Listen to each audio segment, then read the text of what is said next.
क्या common gastro issues जो हैं एक गैस्ट्रो सर्जन को फेस करने पड़ते हैं? देखो मोस्टली आजकल ऐसा हो गया है कि गट हेल्थ जो है ना वो काफ़ी उसका इम्पोर्टेंस भी हो गया, उसका महत्व भी बढ़ गया है क्योंकि एक तो जो हमारा खान पान है वो काफ़ी हद तक खराब हो चुका है। एज अ जीआई सर्जन मैं जो फेस करता हूँ पेशेंट्स में, एक तो गॉल ब्लैडर स्टोन है। तो गॉल ब्लैडर स्टोन किसी भी एज के व्यक्ति को हो सकता है? मोस्ट कॉमन जो होता है ये मोस्टली मिडिल एज में जो है 30, 40, 45 लोगों के एज में होता है। एक आम आदमी कैसे पहचाने कि उसको ये पेन क्यों हो रहा है? सही सवाल पूछा, बिकॉज मैं आपको बताता हूँ कि जो गॉल ब्लैडर स्टोन के सिम्टम्स हैं वो 3 बीमारियों के साथ मिक्स होते हैं। तो क्या गॉल ब्लैडर स्टोन से जैसे स्टमक इश्यूज भी ज्यादा उठते हैं? कोई भी चीज, चाहे वो अल्कोहल हो गया, एक जो हमने बात नहीं की स्मोकिंग, जो जैसे हम बहुत स्मोकिंग करते हैं तो स्मोकिंग जो है अगेन वो बहुत एसिड प्रोडक्शन बढ़ाता है। In fact smoking is one of the leading causes of cancer all over the world.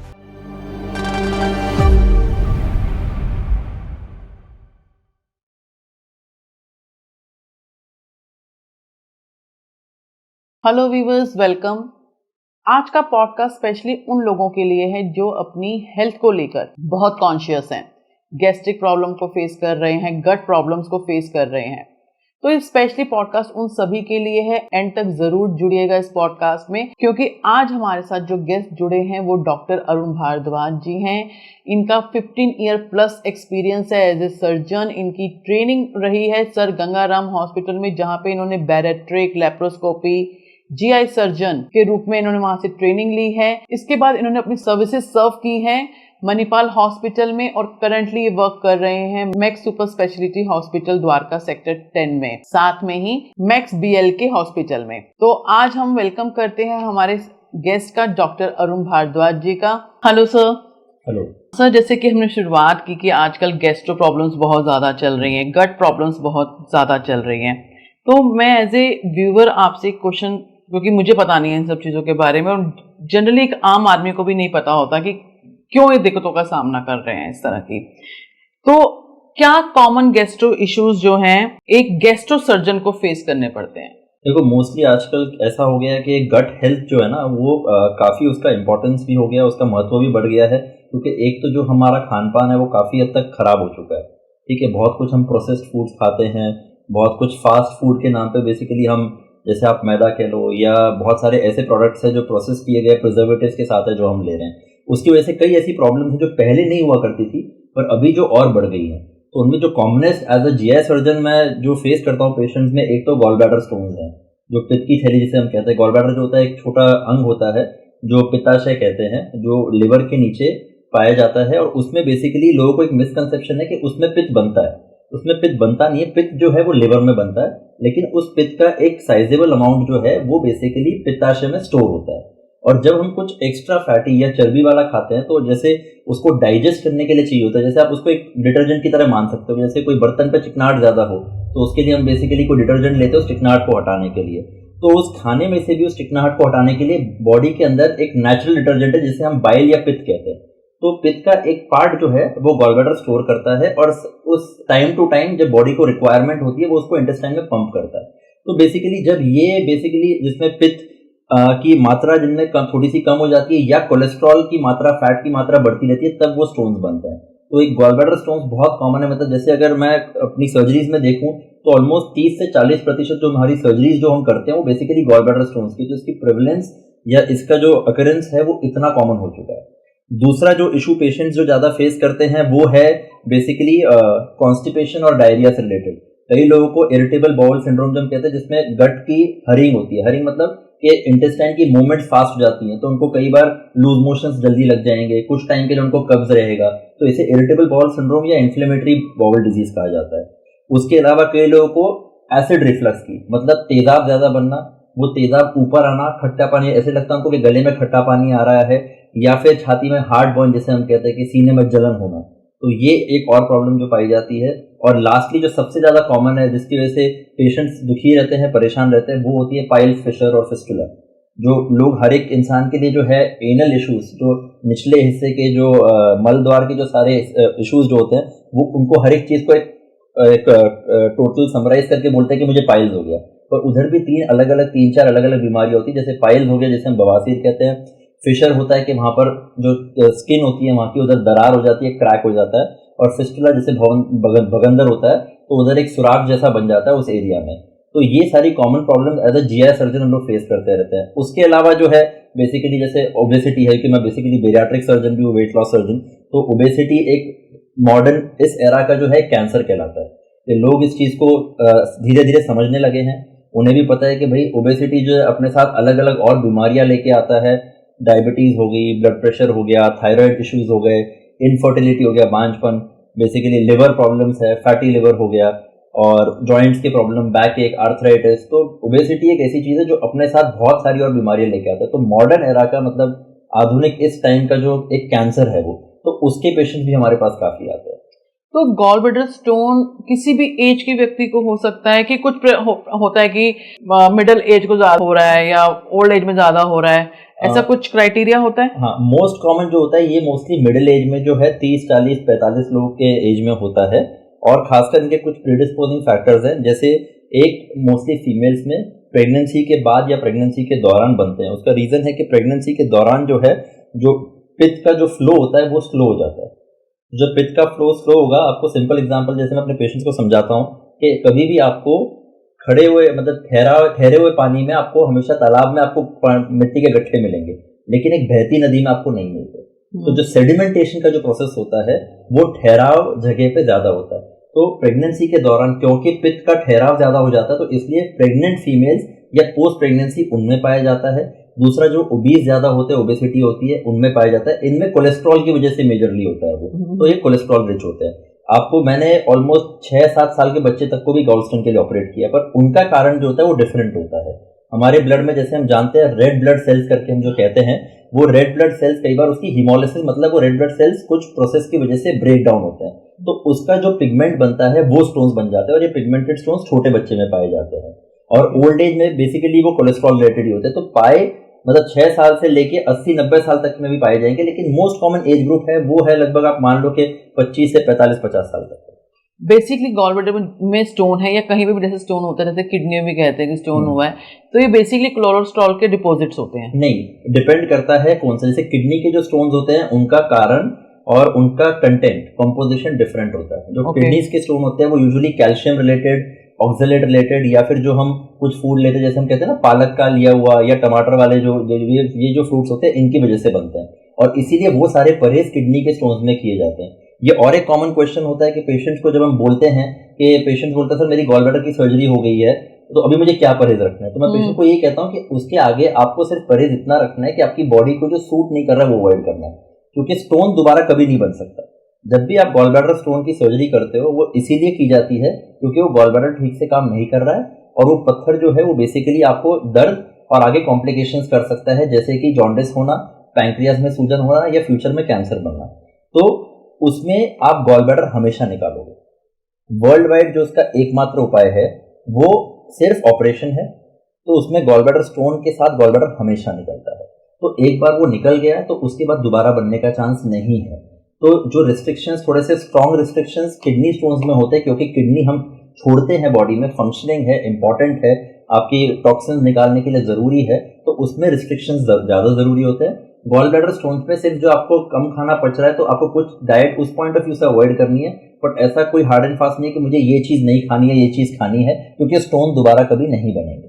वो वन टाइम ऑपरेशन होता है, एक बार होता है, और जिंदगी भर कभी दोबारा की जरूरत नहीं पड़ती। और जिस टाइम जैसे कि बॉडी का पार्ट है गॉल ब्लैडर, ठीक है, अगर आप गॉल ब्लैडर रिमूव हो गया तो ऐसी कोई आगे फ्यूचर में दिक्कत नहीं आती है किसी नहीं, को? उसकी ऐसे कोई दिक्कत नहीं आती है। बॉडी जो है भगवान ने ऐसा एक वो मैकेनिज्म हमें बना के दिया है कि वो अगर कोई आप ऑर्गन निकालते भी हो तो अंदर फैट और बाकी ऐसी ऐसी चीजें जाके उस जगह को भर देती है।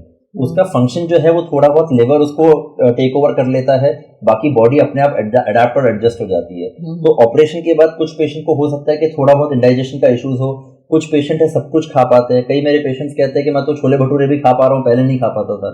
मैं उनको बोलता हूँ लो, कोई दिक्कत नहीं है, अगर आपकी बॉडी इस चीज को पचा पा रही है, डाइजेस्ट कर पा रही है तो आप ले सकते हो। तो बॉडी जो है कई बार ऑपरेशन के बाद सबकी बॉडी एक अलग अलग तरीके से रिस्पॉन्ड करती है। किसी को रिस्पॉन्स बहुत अच्छा मिलता है, किसी को थोड़ा कम मिलता है।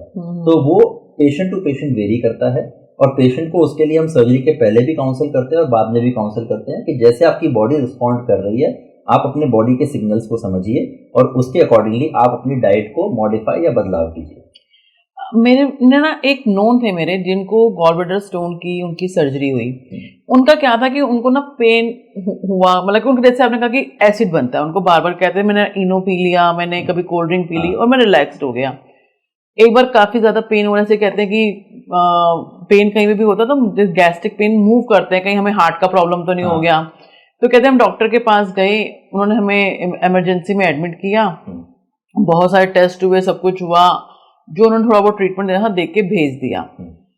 तो उसके बाद क्या हुआ कि किसी ने उन्हें सजेस्ट किया कि तेरे को कहीं गैस्ट्रो प्रॉब्लम तो नहीं है, तो गैस्ट्रो को दिखा। तो वहां पे जाके जब गैस्ट्रो को दिखाया तो उनको डायग्नोज हुआ कि उनको गॉलब्लैडर स्टोन है। यानी कि एक आम आदमी कैसे पहचाने कि उसको ये पेन क्यों हो रहा है? ये आपने बहुत सही सवाल पूछा, बिकॉज मैं आपको बताता हूँ कि जो गॉलब्लैडर स्टोन के सिम्टम्स हैं वो 3 बीमारियों के साथ मिक्स होते हैं।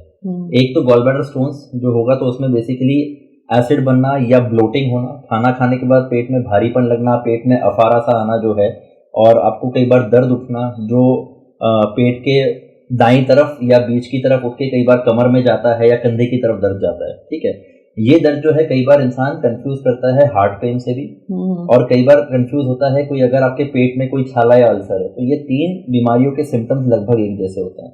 कई पेशेंट्स मेरे पास आते हैं जो बेसिकली कार्डियक या हार्ट प्रॉब्लम के हिसाब से इवैल्यूएट हो रहे थे कि भाई इनको दिक्कत हो रही है, जलन हो रही है, चीज़ है, तो वो हार्ट के पॉइंट ऑफ व्यू से कर रहे थे, उसका ईसीजी हो गया, इको हो गया, सब हो गया, लेकिन अनफॉर्चुनेटली उनका अल्ट्रासाउंड नहीं हुआ था। तो ये एक मेरी पेशेंट थी जो ऑलमोस्ट 1-1.5 साल परेशान होकर मेरे पास आई, पर उसका अल्ट्रासाउंड एक भी बार नहीं हुआ। तो मैंने फिर अल्ट्रासाउंड करा, उसमें गॉलब्लैडर स्टोन आया।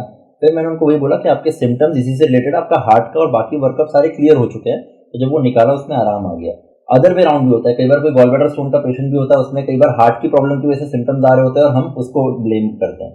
तो पेशेंट्स को ये चीज़ समझनी पड़ेगी कि ये जो सिम्टम्स मैंने आपको बताए, पेट में अफारा आना, कुछ खाने के बाद ज़्यादा भारीपन लगना, पेट टाइट हो जाना, कई बार तुरंत खाते ही ऐसा लगना कि मोशन का सेंसेशन आ रहा है, थोड़ा एसिडिटी, जलन होना, तो ये सारे सिम्टम्स गॉलब्लैडर स्टोन में हो सकते हैं। लेकिन ये बाकी बीमारियों में भी होते हैं, इसलिए एक सिंपल सा टेस्ट है जो कि अल्ट्रासाउंड होता है, खाली पेट का फास्टिंग अल्ट्रासाउंड आपने कराना है, उसके अंदर गॉलब्लैडर स्टोन है कि नहीं वो आपको पता चल जाए। तो एक सिंपल सरल उपाय, सिंपल सरल टेस्ट है, आपने एक अल्ट्रासाउंड कराना है बस, वो आप अपने क्लिनिशियन को दिखा के फिर आप डिसाइड कर सकते हैं। अगर कोई भी इस तरह की प्रॉब्लम फेस कर रहा है तो वो जाके डायरेक्टली खुद भी जाके अल्ट्रासाउंड के लिए जा सकता है या पहले जा सकता है, लेकिन मुझे लगता है कि बेटर ये आप एक बार क्लिनिशियन को दिखा भी दीजिए, बिकॉज कई ऐसे जीआई सिम्टम्स या गैस्ट्रो सिम्टम्स ऐसे होते हैं जो बेसिकली ओवरलैप करते हैं एक दूसरे पे। तो हाँ, लेकिन एक अल्ट्रासाउंड एक ऐसी इन्वेस्टिगेशन है जो नॉन इन्वेजिव, मतलब उसके अंदर हमें कोई एंडोस्कोप नहीं करनी, कोई एनेस्थीसिया नहीं देना, कोई दूरबीन नहीं डालनी है। तो एक सिंपल जैसे एक्सरे किया जाता है वैसे अल्ट्रासाउंड है, तो आप उसको करा सकते हो, उससे कोई नुकसान नहीं होगा। लेकिन हाँ, कोई अच्छी चीज या कोई प्रॉपर बीमारी जो है वो पकड़ में आ जाएगी। तो क्या गॉलब्लैडर स्टोन से जैसे स्टमक इश्यूज भी ज्यादा उठते हैं कि जैसे कईयों को कॉन्स्टिपेशन हो रहा है, कईयों को लूज मोशंस हो रहे हैं बार बार, इससे स्टमक यूजुअली जो लूज मोशंस थोड़ा बहुत वो गॉलब्लैडर स्टोन्स के होते हैं, लेकिन कॉन्स्टिपेशन, लूज मोशन यूजुअली अगर ये साइकिल चल रही है दोनों, तो ये यूजुअली इंटेस्टाइनल प्रॉब्लम्स की वजह से ज्यादा होते हैं, गॉल स्टोन्स की वजह से कम होंगे।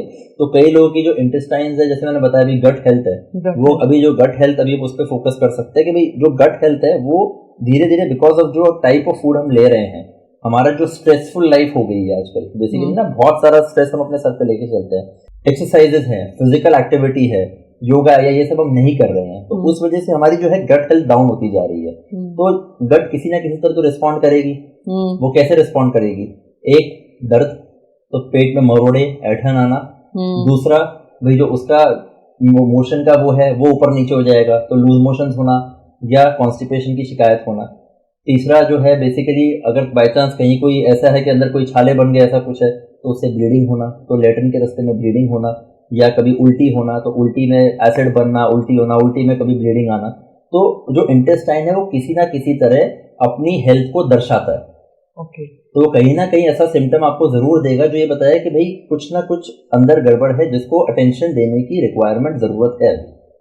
ठीक है, तो मतलब कि अगर गॉलब्लैडर का स्टोन है या कहीं पे भी बॉडी में स्टोन है तो उसका सोल्यूशन जो है सिर्फ ऑपरेशन ही है? नहीं, वो अलग अलग, मैंने आपको जैसे किडनी का स्टोन है, तो अगर उसमें कई बार छोटे स्टोन्स होते हैं 4 mm के, 5 mm के, 6 mm के, तो यूजुअली अगर वो किडनी से नीचे के जो रास्ते में, जैसे हम यूरेटर कहते हैं, अगर वो यूरेटर पाइप में आ जाते हैं तो कई बार वो 4-5-6 mm वाले यूरिन से पास भी हो जाते हैं। ओके। गॉलब्लैडर का स्टोन नीचे पास होने में दिक्कत यह है कि नीचे का रास्ता एक तो बहुत सक्रिय पतला होता है, 2-3 mm का होता है, और दूसरा जहां पर वो जाकर जुड़ता है उधर उसकी ओपनिंग बड़ी नैरो होती है। तो गॉल ब्लैडर स्टोन अगर नीचे ना पास हो तो ज्यादा बेहतर है, बिकॉज उसके चांस 80 से 90% वहां पे फंसने के होते हैं। तो इस वजह से गॉल ब्लैडर स्टोन, जो कई बार आप लोग बोलते हैं ना कि हम लोग सोचते हैं कि यार कुछ घुला के हम इसको स्टोन को नीचे कर दें, तो ऐसी मेडिकल साइंस में ऐसी कोई दवाई नहीं है, आयुर्वेद में भी नहीं है, होम्योपैथी में भी नहीं है, किसी भी साइंस में नहीं है। तो उनकी तरफ से भी कई पेशेंट्स हमारे पास इसीलिए आते हैं। इवेंचुअली हमारे पास पहले पास पेशेंट आएगा, कहेगा कि सर ऐसे ऐसे में स्टोन है, सर हम आयुर्वेद और ये ट्राई कर लें या क्या। मैं उनको ही बोलता हूँ आप चले जाइए, कर लीजिए, मैं भी इधर ही हूँ, आप भी 3 महीने मेरे पास ही आके बैठे होंगे, बिकॉज अनफॉर्चुनेटली इसका और कोई उपाय नहीं है। बट फॉर्चुनेटली ये है कि जो उसका उपाय, जो गॉल ब्लैडर की सर्जरी हम करते हैं लैप्रोस्कोपी या रोबोटिक द्वारा, बहुत ही स्ट्रेट फॉरवर्ड हो गया है। कई ऑपरेशन में मुझे 10-15 मिनट लगते हैं, कई ऑपरेशन में 1 घंटा 1.5 घंटा भी लग सकता है, लेकिन अगर उसको प्लान तरीके से बिना इमरजेंसी बनाए किया जाए तो बहुत ही सरल काइंड ऑफ ऑपरेशन है। सर्जरी होती है, लेकिन अभी उसमें एक्सपर्टीज इतनी हो गई है कि उसको टाइमली किया जाए तो उसके कॉम्प्लिकेशन से बचा जा सकता है, एंड 99% इसमें कोई इशू होने के चांसेस नहीं होते। जैसे आपने कहा कि गॉल ब्लैडर के जैसे अगर स्टोन है नीचे की तरफ मूव कर जाए तो दिक्कत होती है, इमरजेंसी होती है, तो वो कहाँ पे जाके इफेक्ट डालते हैं? वो क्या होता है कि जैसे जो पित्त मैंने आपको बताया था, बाइल जो लिवर में बनता है और जो गॉल ब्लैडर में स्टोर होता है, वो एक कॉमन रास्ते से, कॉमन बाइल डक्ट से नीचे इंटेस्टाइन में जाता है। तो जब वो स्टोन नीचे जाएगा तो उस कॉमन बाइल डक्ट को ब्लॉक करेगा, और ये कॉमन है लिवर के पित्त के लिए भी और गॉल ब्लैडर के पित्त के लिए भी। तो जो लिवर का पित्त है वो बैक फ्लो होना शुरू हो जाता है ब्लड में, तब पेशेंट को जॉन्डिस होता है। इसे सर्जिकल जॉन्डिस कहा जाता है। दूसरा जो मेडिकल जॉन्डिस होता है, जो हम हेपेटाइटिस की वजह से जो कहते हैं, हेपेटाइटिस ई जो वाटर बोर्न होता है, पानी की वजह से जो होता है, वो मेडिकल जॉन्डिस होता है जो अपने आप ठीक होता है। लेकिन जो सर्जिकल जॉन्डिस होता है वो नीचे पथरी के रुकावट की वजह से है। तो फिर आपको उस पथरी के इलाज के लिए आपको एंडोस्कोपी द्वारा उस पथरी को निकलवाना पड़ता है, या फिर बहुत बड़ी पथरी हो तो हमें फिर ऑपरेशन में उस पथरी को भी टैकल करना पड़ता है साथ में गॉल ब्लैडर के। तो एक तो उधर जाके जॉन्डिस बनना, दूसरा वहां पर नीचे पैंक्रियास की ग्रंथि होती है, तो कई बार वो पैंक्रियास को इरिटेट करती है और पैंक्रेटाइटिस कॉज करती है। और पैंक्रेटाइटिस एक ऐसी बीमारी है जिससे मैं कहता हूँ कि जैसे जंगल में चिंगारी, तो अगर वो चिंगारी ना भड़के तो अगर इनिशियल रुक गई तो रुक गई, नहीं तो जंगल ले सकती है। मतलब पैंक्रियास के अटैक इतने सीवियर हो सकते हैं कि पेशेंट आईसीयू में भी जा सकता है, 10-10, 15-15 दिन भी लग जाते हैं रिकवर होने के लिए। और कई बार आपका पैंक्रियास डैमेज हो जाता है। मैंने एक 23 साल की बच्ची का मैंने सर्जरी की, वो बेसिकली इसको गॉल स्टोन पता था, उसने ऑपरेट करवाया नहीं, लेकिन जिस टाइम पर वो आई मेरे पास तो उसका वो स्टोन नीचे चला गया, उसे पैंक्रेटाइटिस हुआ। तो ऑलमोस्ट जब तक उसकी रिकवरी 15-20 दिन में हुई, उसका 40 से 50% पैंक्रियास का टिश्यू डैमेज हो गया था।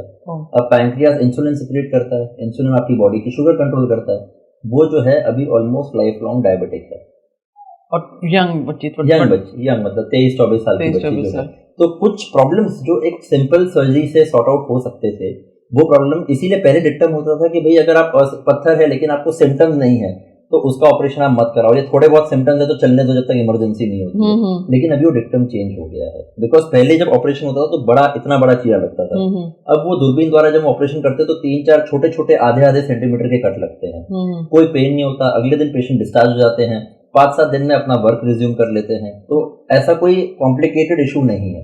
तो रादर देन उसको पहले इमरजेंसी बनाओ, उसकी कॉम्प्लिकेशन को झेलो, एंडोस्कोपी होगी, स्टेंट डलेगा, ऑपरेशन होगा, फिर एंडोस्कोपी होगी, इतनी बड़ी साइकिल में फंसने से बेटर है कि उसको टाइमली निकाल के उस चैप्टर को खत्म करें, बिकॉज इसका और कोई सोल्यूशन नहीं है।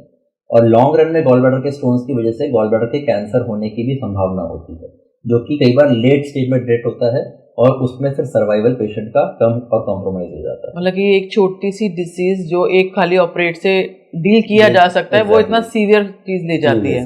बिल्कुल।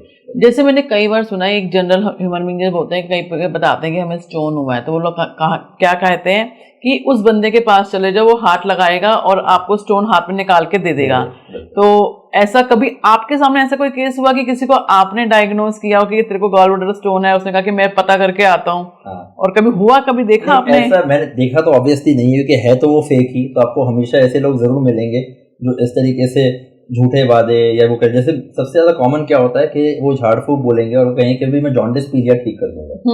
अब पीलिया जो होता है, अगर अपने मेडिकल साइंस में थोड़ा सा भी अगर आप ज्ञान लेंगे तो जो पीलिया जो पानी से रिलेटेड जो होता है, वाटर बोर्न जो हेपेटाइटिस पीलिया होता है, वो वायरल इन्फेक्शन है।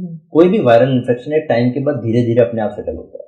अगर मैं हेपेटाइटिस के जॉन्डिस को, जो मेडिकल जॉन्डिस है, अगर मैं उसको सिर्फ पेशेंट को सिम्टोमेटिकली उसकी वॉमिटिंग कंट्रोल कर लूँ, अगर फीवर के लिए क्रोसिन दे दूँ और बाकी उसकी डाइट वाइट कंट्रोल करूँ, वो 5-7 दिन में वैसे ही कम हो जाना।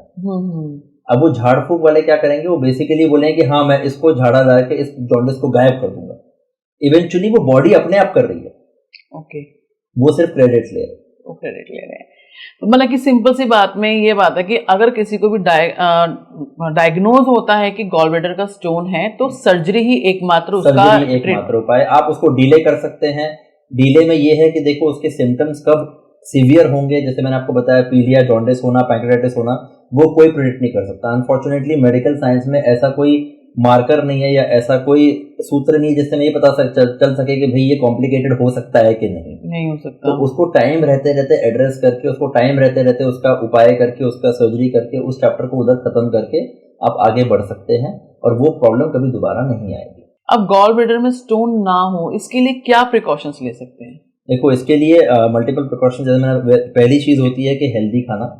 तो हेल्दी खाने में जैसे सिंपल सा अगर मैं आपको बताऊं तो कुछ जो हेल्दी फूड्स में जो हम इंक्लूड करते हैं वो एक तो हाई फाइबर डाइट हम कहते हैं। तो हाई फाइबर डाइट मतलब जो आपको वेजिटेबल से मिलती है, जैसे हरी पत्तेदार सब्जियां हो गई तो उसमें आ जाता है जैसे पालक आ गया या मेथी आ गई, या जैसे हम साग की सब्जी कहते हैं वो हो गया, या फिर बथुआ हो गया, ब्रोकली हो गई। तो ये सारे जो हरी पत्तेदार सब्जियां जो होती है वो बेसिकली गट हेल्थ के लिए भी अच्छी होती है और गॉल ब्लैडर स्टोन ना बने, आपका जो आप कोलेस्ट्रॉल ले रहे हो तो उसको भी डाइजेस्ट करने में हेल्प करती है। पहला ये हो गया। सेकेंड, जो फ्रूट्स लेते हो डिफरेंट, तो आपको हेल्दी फ्रूट्स लेने हैं। नट्स एंड सीड्स हो गए, नट्स आप ले रहे हो तो जैसे अखरोट हो गया, खजूर हो गया, अंजीर हो गया, या तो ये सारे हेल्दी फूड्स आपको लेने हैं, पहली चीज। सेकेंड, अपने खाने में फैटी फूड्स जो तला हुआ है उसकी मात्रा आपको कम रखनी है। अगर आप देखोगे कि नॉर्थ साइड की हमारी बेल्ट है उसमें बेसिकली गॉल स्टोन्स बहुत कॉमन है, वो इसी वजह से कि हमारे खाने में मेजरली मसाले और तला ये मैक्सिमम इस्तेमाल होता है ये दोनों। क्योंकि क्या है कि प्रॉब्लम ये है कि हमारी जबान को इस चीज की आदत पड़ी हुई है और मैं हमेशा कहता हूँ कि प्रॉब्लम ये है कि majority most of the time जो चीज जबान को बहुत अच्छी लगती है वो हेल्दी नहीं होती। सही कहा आपने। और नॉर्थ इंडियंस के छोले भटूरे राजमा, ये सारी चीजें जो है ना वो उन्होंने खानी है। तीसरी चीज जो है जो आपको करनी है कि अवॉइड हो, ये है कि बेसिकली कि आपको स्टोन्स ना बने, वो एक हेल्दी लाइफस्टाइल, मतलब एक्सरसाइज, योग, मेडिटेशन या जो भी है जो आपकी हेल्दी लाइफस्टाइल आपको आपकी एक अच्छी हेल्थ मेंटेन कर सके वो। चौथा इंपॉर्टेंट जो मैं हमेशा फोकस करता हूँ और कहता हूँ कि टाइम से सोना, टाइम से उठना, जो एक साइकिल आपकी डेली साइकिल जो है इंक्लूडिंग स्लीप साइकिल, वो ठीक होनी ज़रूरी है। अभी क्या है कि जैसे जैसे OTT प्लेटफॉर्म का एरा आ गया है, मोबाइल फ़ोन है, स्मार्टफोन्स हैं, व्हाट्सएप है, नेटफ्लिक्स है, अमेजॉन है, तो हमारे पास इतने सारे उपकरण हैं कि हम रात को सोते हैं, कोई 1 बजे सो रहा है, कोई 2 बजे सो रहा है, कोई 3 बजे सो रहा है, तो सारी स्लीप साइकिल डिस्टर्ब हो गई है। उस टाइम पे प्रॉब्लम क्या होती है, स्लीप साइकिल तो डिस्टर्ब हुई सो ही, अब रात को अब जगोगे तो भूख लगेगी तो 12 बजे 1 बजे तो कोई रोटी सब्जी नहीं खाएगा, तो उस टाइम पर होती है सारी स्नैकिंग, जिसे हम मिडनाइट स्नैकिंग कहते हैं। दिन के टाइम पे भी यही होता है कि हम बेसिकली स्मॉल फ्रीक्वेंट अच्छे मील्स लेने के बजाय हम 2-3 हैवी मील लेंगे, 1-2 हैवी ले लेंगे। हमने लंच कर लिया, डिनर कर लिया और बीच में हम कभी कचौड़ी खा रहे हैं, कभी समोसे खा रहे हैं, कभी हम बेसिकली गुजिया खा रहे हैं, या उस तरीके से ना हम बेसिकली, तो वो स्नैकिंग जो है वो हमें अवॉइड करनी पड़ेगी। और बाकी जैसे मैंने बताया कि एक्सरसाइज, हेल्थ, वो आपको उस पर ध्यान देना है। ओबेसिटी, ऑब्वियसली मोटापा जो है वो एक इंपॉर्टेंट फैक्टर है गॉल स्टोन्स बनने का, तो उस पर भी आप अगर मतलब इन सारी चीज़ों को अगर आप कंट्रोल करें, आपकी डाइट पे ध्यान, आपका जो स्लीप साइकिल, आपकी डेली साइकिल पे ध्यान, आपकी हेल्थ के लिए एक्सरसाइज और योग और बाकी जैसे मैंने आपको बताया, और ये स्नैकिंग पार्ट ये अवॉइड करेंगे तो चांसेस गॉल स्टोन्स बनने कम हो जाते हैं। जैसे मैं आपको अभी एक जनरल है, पहले का जो टाइम पीरियड था ना, लोग कहते थे कि एक बार खाना खाओ लेकिन पेट भर के खाओ, ठीक है। ये मैं आपको मतलब कि 90s की बात बता रही हूँ, लेकिन जैसे अभी जो 2020 ये सेंचुरी शुरू हुई तो आजकल क्या कहते हैं, स्मॉल मील लो लेकिन 2-2 घंटे में लो। तो अब इसमें से किस चीज के लिए कौन सी ज्यादा चीज बेनिफिशियल है? मैं आपको बताता हूँ कि आपको वो समझना पड़ेगा वो एरा और आज के एरा में फर्क क्या है। कि उस टाइम पर आपको एक तो खाना जो आप खाते थे ज्यादा खाओ, लेकिन वो हेल्दी खाना खा रहे होते थे। आज हम खा रहे होते, उस टाइम पर अगर हम खा रहे होते तो भाई 3-4 रोटी होती थी, अच्छा घी, देसी घी, प्रॉपर जो अच्छे से बना हुआ हो, प्रोसेस्ड हो, उसके साथ में हम सब्जी ले रहे थे जो कई बार भाई हम जैसे पले बड़े हैं तो खेतों में पले बड़े हैं तो कई बार वो जो स्पेशल जो जैसे हम कहते हैं फर्टिलाइजर्स बहुत ज़्यादा नहीं थे उस टाइम पर, जो फ्रूट जो सब्जियां होती थी वो भी बेसिकली बहुत हेल्दी तरीके से बनती थी। और दूसरा, हम काम इतना फिजिकल एक्टिविटी थी कि हम उस सबको पचा लेते थे। आज हम अगर उतना ही हैवी खाएंगे तो हमारी फिजिकल एक्टिविटी लेवल इतनी कम हो गई है कि बेसिकली हम उसको पचा नहीं पाते। दैट्स वाई इसीलिए भी कहा जाता है कि भाई आप स्मॉल फ्रीक्वेंट मील्स लो कि 2-4 घंटे में वो धीरे धीरे प्रोसेस हो जाए। क्योंकि हमारी एक्टिविटी क्या है, घर से निकले, गाड़ी में बैठे, जगह पे पहुंचे, गाड़ी से निकले, ऑफिस में गए, पहले तो लिफ्ट में गए, लिफ्ट में ऊपर चढ़े, ऑफिस में गए, सीट पे बैठ गए, 4 घंटे तक सीट पे बैठे रहे, लंच के लिए उठे, थोड़ी मेहनत की, जाके कैंटीन में पहुंच गए, नहीं तो लंच वहां पे टेबल पे वहां पे लंच कर लिया। तो फिजिकल एक्टिविटी बहुत ज्यादा लिमिटेड हो चुकी है। तो उस वजह से जो एक बारी में जब हैवी खा के जो 90s की बात करो जब डाइजेस्ट हो जाता था, वो अभी नहीं होता है। और उस टाइम पर भी यही कहते थे कि भाई वो जो हमेशा वो एक सेइंग है कि भाई ब्रेकफास्ट लाइक अ किंग, है ना। तो आप मॉर्निंग में हैवी इसलिए लेते थे बिकॉज आप पूरे दिन में बहुत फिजिकल एक्टिविटी कर रहे होते थे। आजकल हमारी फिजिकल एक्टिविटी लिमिटेड है, इसीलिए कहते हैं कि भाई स्मॉल फ्रीक्वेंट मील्स लो कि वो डाइजेस्ट हो जाए, पच सके, और बेसिकली आपके जो गट पे भी है, इंटेस्टाइन पे, पेट पे ज्यादा जोर ना करे। यानी कि आज के टाइम पे अगर हम ये कह सकते हैं कि गट हेल्थ के लिए जरूरी है कि हम छोटे मील्स लें। एग्जैक्टली, वो ज्यादा इंपॉर्टेंट है। वो ज्यादा बेटर है कि पूरा भरपेट ना खाएं, जैसे शादी ब्याह टाइप होता है, तो उस तरीके से हम भरपेट ना खाएं। स्वाद इंपॉर्टेंट है, लेकिन पूरा फोकस उस स्वाद के लिए ना रहे, बिकॉज जैसे मैंने कहा कि भाई हर स्वादिष्ट चीज मेजोरिटी जो होती है वो उतनी हेल्दी नहीं होती है। तो थोड़ा बहुत इधर उधर चीटिंग हल्की फुल्की चलती है, लेकिन बाकी कोशिश हम ये करें कि जो हमारा मेजर फूड है वो जैसे मैंने जो हेल्दी फूड बताए हैं उसमें से हो, और उसको हम बेसिकली स्मॉल डिवाइडेड मील्स करें। जैसे आपने कहा कि गट हेल्थ के लिए छोटे मील्स जो हैं अच्छे होते हैं, आजकल बहुत आता है कि प्रोबायोटिक भी लीजिए इसके लिए गट हेल्थ के लिए, वो कितने बेनिफिशियल्स हैं? पहले आपको देखो ये समझना पड़ेगा प्रोबायोटिक कैसे हैं या कैसे फंक्शन करते हैं। एक्चुअली क्या है कि जो हमारी गट है, इंटेस्टाइन है, आते जो हैं, उनमें कुछ बैक्टीरिया होते हैं जो अच्छे बैक्टीरिया कहलाते हैं, गुड ऑर्गेनिज्म, गुड माइक्रोब जो कहलाते हैं, अच्छे बैक्टीरिया जो गट हेल्थ के लिए इंपॉर्टेंट होते हैं। और इनको ग्रोथ के लिए प्रोबायोटिक्स कुछ ऐसी चीज़ें चाहिए होती है जो इनकी ग्रोथ को सपोर्ट करती है और हेल्प करती हैं। तो ये आपकी इंटेस्टाइन की हेल्थ को अच्छा रखते हैं। तो इसमें 2 बैक्टीरिया होते हैं जो बेसिकली लैक्टोबैसिलस और बिफिडोबैक्टीरियम, जो बैक्टीरिया होते हैं, इनको प्रॉपरली ग्रो होने के लिए और प्रॉपरली फंक्शन करने के लिए कुछ पदार्थ ऐसे चाहिए होते हैं जिसे हम प्रोबायोटिक्स कहते हैं। तो अभी जो है बहुत चलन में आ गया है कि याकुल्ट ले लो, ये ले लो। एग्जैक्टली, तो ये बहुत पेशेंट्स पूछते हैं, बट मैं थोड़ा सा हमेशा उस चीज़ के सपोर्ट में रहा हूँ कि हमारे पास जो नेचुरल प्रोडक्ट्स जो हैं हम उस चीज़ पे फोकस ज़्यादा करें। जैसे कि दही, वो सबसे अच्छा सोर्स है प्रोबायोटिक का। दही के प्रोडक्ट्स हो गए जैसे कि छाछ या लस्सी, या फिर कोई भी जो फर्मेंटेड चीज़ें हैं, जैसे कि पनीर जो फर्मेंटेशन से बनता है वो भी प्रोबायोटिक का अच्छा सोर्स है। इडली या डोसा जो बेसिकली फर्मेंटेशन प्रोसेस से बनता है, उसमें ही प्रोबायोटिक का सोर्स अच्छा है। या जो बीट रूट हो गया, तो beetroot is a good source of probiotic. Apple हो गए, पिकल्स हो गए, पिकल्स जो है वो प्रिजर्वेटिव फर्मेंटेशन से बनते हैं, तो कुछ अचार है वो भी प्रोबायोटिक्स होते हैं। तो हमारे पास नेचुरल बड़े सारे सोर्सेज हैं। तो डेली बेसिस पे जैसे दही या लस्सी, छाछ को लेना, जैसे आप देखोगे कि हमारे बुजुर्ग जो कहते थे वो हमेशा ये कहते थे कि खाने के बाद जो है दही या थोड़ा सा छाछ होनी चाहिए जो उसको डाइजेस्ट करने में हेल्प करती है। वो किस तरह से हेल्प करती है? बेसिकली प्रोबायोटिक के सोर्स होने की वजह से हेल्प करती है। तो ये हमारे जो पुराने ख्याल जो बेसिकली हमारे जो बुजुर्गों ने हमें दिए थे वो साइंटिफिक ही थे, लेकिन वो उसको जस्टिफाई नहीं कर पाते थे उन फैंसी साइंटिफिक वर्ड्स के साथ। ये बात बिल्कुल सही कही, क्योंकि उस टाइम पे उन्होंने इतनी एजुकेशन नहीं ली। उन्होंने वो एजुकेशन उनको आयुर्वेद के द्वारा सदियों से मिलती आ रही थी, तो वो उसको उस तरीके से जस्टिफाई नहीं कर पाते जो एक एलोपैथी या डॉक्टरी लैंग्वेज में या मेडिकल लैंग्वेज में जस्टिफाई होता है। तो कई ऐसी चीजें हैं, जैसे मैंने आपको बाकी बताया कि रात को टाइम पे सोना, सुबह टाइम पर उठना, वो आपकी स्लीप साइकिल ठीक रखता है। लेट नाइट स्नैकिंग नहीं होती है, आप सुबह टाइम पर उठते हो, सन का एक्सपोजर होता है, विटामिन डी मिलना, फ्रेश एयर होना, तो ये सारी चीजें नेचुरली इम्बाइब की गई थी हमने। लेकिन धीरे धीरे हमारे जो लाइफस्टाइल, स्ट्रेसफुल लाइफस्टाइल के रहते हुए हमारे जॉब पैटर्न्स, जो कॉर्पोरेट कल्चर है, कॉल सेंटर कल्चर है, नाइट ड्यूटीज है, नाइट शिफ्ट्स हैं, उसने सब कुछ बिगाड़ के रखा। तो इसीलिए फिर हमें उसके लिए सोल्यूशन निकालने पड़े। तो सोल्यूशन में जैसे मैंने कहा कि भाई स्मॉल फ्रीक्वेंट मील्स लेना, स्नैकिंग अवॉइड करना, हाई फाइबर डाइट लेना। पहले सब हाई फाइबर डाइट ही ले रहे होते थे, जो फूड थे सारे नेचुरल फूड ही थे। आज हम जब भी जाते हैं बेसिकली कोई फास्ट फूड काउंटर पर जाएंगे तो आधी चीजें मैदा से बनती है। मैदा जो है बेसिकली डाइजेशन में टाइम लेता है, गट हेल्थ को थोड़ा सा बिगाड़ता है। और अगर आप देखोगे कि जितनी भी सारी जो फास्ट फूड चीजें होती है, मेजॉरिटी कंसिस्ट ऑफ मैदा, तो कहीं ना कहीं पे वो नुकसान करता है। और हर एक चीज का एक बैलेंस होना बहुत जरूरी है। जैसे हमारा पहले टाइम था ग्लूटेन डाइट हो गई, यानी कि व्हीट हो गया, लेकिन आजकल बहुत ट्रेंड में आता है कि मिलेट यूज करो, मिलेट यूज करो। वो बेसिकली मुझे लगता है कुछ थोड़ा सा फैशन भी हो गया, लेकिन हाँ कुछ पेशेंट्स ऐसे होते हैं जिनको ग्लूटेन सेंसिटिविटी या व्हीट सेंसिटिविटी होती है। तो पहले कई बार क्या होता था कि उस जमाने में पता ही नहीं था कि भाई हमें ग्लूटेन सेंसिटिविटी है, मतलब या हमें व्हीट से एलर्जी है या कुछ ये है। तो कई बार लोग खाते थे, कहते थे यार बाद में बड़ा ही थोड़ा सा लग रहा है, भारीपन लग रहा है, पेट भारी भारी हो रखा है, तो सेंसिटिविटी की वजह से था। लेकिन कहीं ना कहीं वो फिजिकल एक्टिविटी से उस चीज़ को पचा लेते थे। अब क्योंकि फिजिकल एक्टिविटी कम है तो कई लोगों को नहीं पचता है, तो वो आपको अपने गैस्ट्रो डॉक्टर से मिलकर पता करना पड़ेगा कि आपकी कुछ स्पेसिफिक डाइट, इनके सिम्टम्स वही होते हैं कि पेट में ऐंठन आना, कुछ एक स्पेसिफिक खाना खाने के बाद पेट में अफारा सा आना, फूलना, पेट में मरोड़े उठना।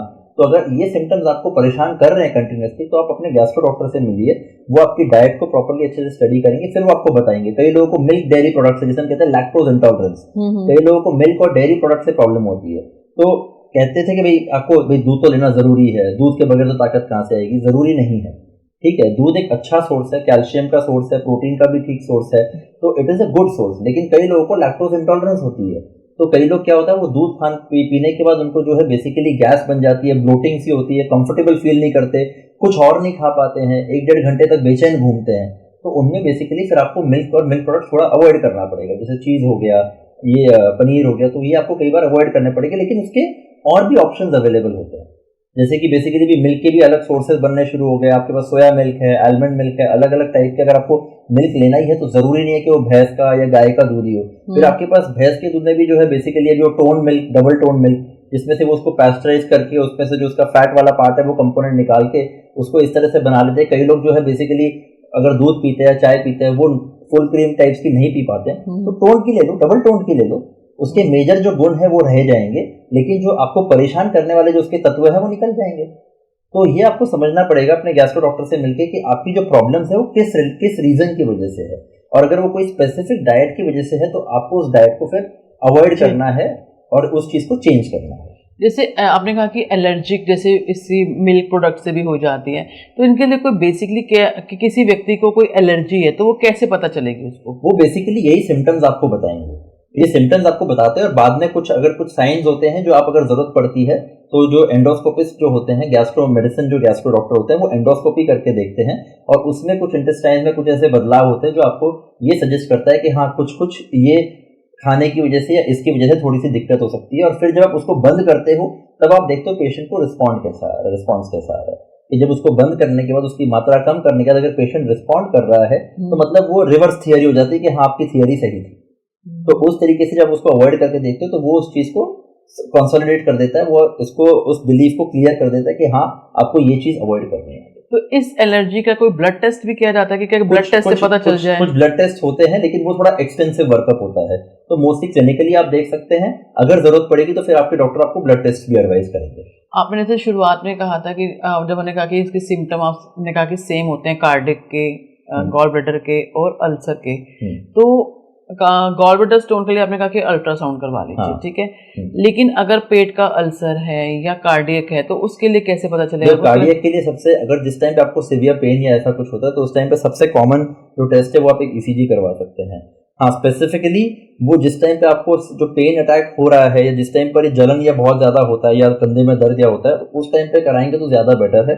बिकॉज कार्डियक का कोई छोटा मोटा जो सिम्टम्स जो उसके होते हैं, छोटा मोटा जो हम कहते हैं ना छोटा सा अटैक आया था काइंड ऑफ, वो ईसीजी में कुछ टाइम के लिए दिखता है कई बार, और कई बार वो लंबे टाइम तक भी दिखता है, तो उस टाइम पे करा सकते हैं। और बाकी अगर कोई फिर आप जरूरत पड़ेगी तो आप कार्डियोलॉजिस्ट को दिखाएंगे, वो इको या बाकी टेस्ट करना होगा तो कर लेंगे।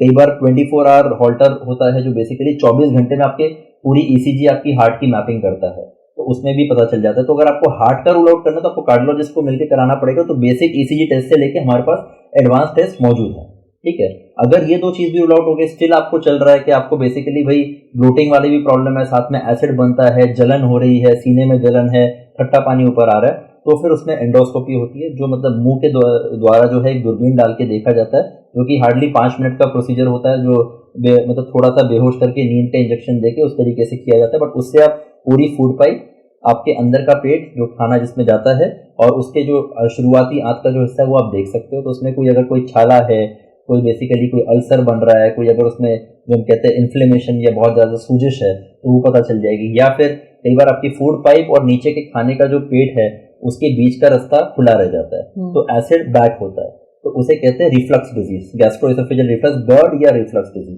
तो वो भी एंडोस्कोपी द्वारा पता चल जाती है। तो ये कुछ ऐसी होती है, जैसे रिफ्लक्स डिजीज अगर बहुत सीवियर हो तो उसमें भी अगर मेडिसिन पहला लाइन ऑफ ट्रीटमेंट है, लेकिन कई बार कुछ साल मेडिसिन लेने के बाद भी नहीं आराम होता है, और अगर डॉक्यूमेंटेड क्लियर है तो फिर उसमें सर्जरी डेफिनेटली हेल्प करती है। तो आपको यही देखना है कि पहले मर्ज क्या है, उस मर्ज को कैसे ढूंढा जाए। तो जैसे जो मैंने आपको इसके बताया कि एंडोस्कोपी से पता चल जाता है, फिर क्या उस मर्ज का मेडिकल इलाज है लंबा टाइम का इलाज है, अगर ठीक है तो आप पहले हमेशा कोई भी सर्जन का जो पहला हथियार होता है वो मेडिकेशन ही होती है। कोई सर्जन ऐसे नहीं कहेगा अनलेस कोई बीमारी जिसका इलाज, जैसे मैंने को गॉलब्लैडर स्टोन बोला, उसका इलाज अगर सर्जरी है तो सर्जरी बताएगा ना, वो ये थोड़ी ना बोल सकता है कि आप ये दवाई ले लो, ये दवाई ले लो। भाई उसके लिए वो कहना अनएथिकल है। भले आप वो सुनना चाहते हो कि मेरा इस दवाई से काम हो जाएगा, पर आप जो सुनना चाहते हो जरूरी नहीं कि उसको मेडिकल साइंस सपोर्ट करती है। लेकिन जैसे रिफ्लक्स है तो रिफ्लक्स डिजीज में कभी भी सर्जरी पहला ट्रीटमेंट नहीं होती है। पहला line of treatment lifestyle modification, आपकी डाइटरी मॉडिफिकेशन, कुछ मेडिकेशन होते हैं जिसे हम प्रोटॉन पंप इनहिबिटर्स या पीपीआईज कहते हैं। जैसे आप सबसे कॉमन सुनते हो पैंटोसिड, पैंडी ले लिया, पैंटोसिड ले लिया, अलग अलग नाम से आती है, कोई राबेज ले रहा है, राबिप्लोल या राबलेट, ये बेसिकली पीपीआईज हैं जो एसिड की प्रोडक्शन कम करते हैं। फिर कई लोग वो जेल जो होते हैं डाइजीन पी लिया, म्यूटेन जेल पी लिया। तो ये जो मेडिकल ट्रीटमेंट, लाइफस्टाइल और डाइटरी मॉडिफिकेशन, ये फर्स्ट लाइन ऑफ ट्रीटमेंट होता है कोई भी पेट के छाले अल्सर के लिए, कोई भी रिफ्लक्स के लिए फर्स्ट लाइन ऑफ ट्रीटमेंट है। अगर उससे रिलीफ नहीं मिलता या आपको उसकी डिपेंडेंसी होती जा रही है कि आपको सालों साल लेना पड़ रहा है उसके, वो छोड़ते ही फिर से सिम्टम्स आ जाते हैं, तो फिर सर्जरी सोचनी पड़ सकती है। तो कोई भी सर्जन आपको देख के बताएगा कि भाई इस स्टेज में आपको क्या करने के लिए हुआ है। गॉलब्लैडर स्टोन है या पेट का अल्सर है, दोनों के लिए गैस्ट्रो डॉक्टर को ही बिल्कुल करना है। और गॉलब्लैडर स्टोन के लिए अल्ट्रासाउंड चेकिंग के लिए, अल्सर के लिए एंडोस्कोपी।